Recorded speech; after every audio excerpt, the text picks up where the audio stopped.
Hello. Today we're going to talk about how do we catalog users' groups.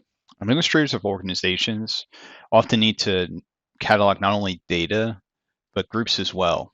And we can use the gis.users.usergroup method to allow to examine individual users' groups in one call. So we're going to send batches of usernames to this method, and it's going to allow us to get back the associated groups with that user. We're going to start by setting up our environment. We're going to import CSV. We're going to import ArcGIS, import GIS, and then some typings. And we'll see how we get that in later. And then we're going to go ahead and connect it to ArcGIS Online.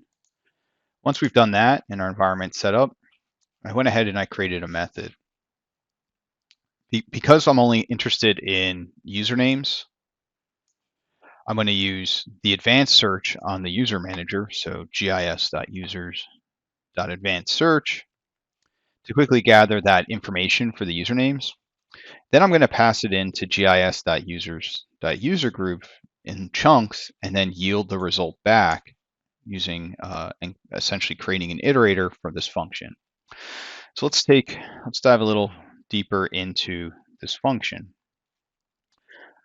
We're going to define our function def username, and we're going to pass to it our GIS, which is our connection object, and the number of things we want in each grouping. So think of this the size of our chunk.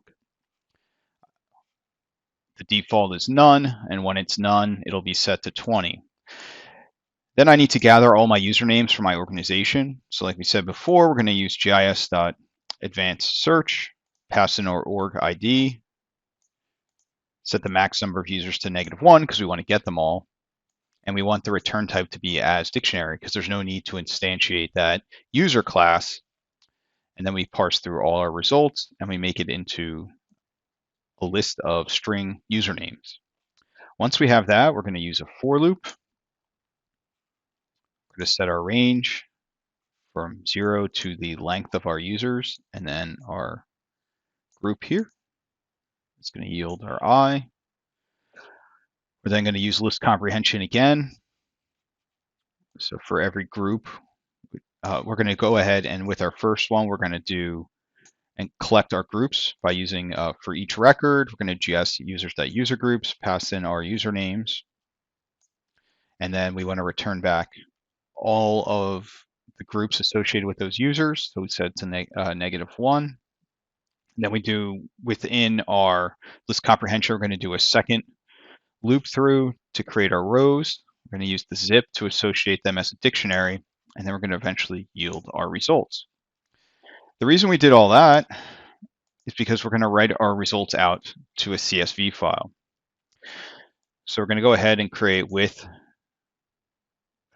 user group with and then open. We're going to create a new file called usergroupinfo.csv.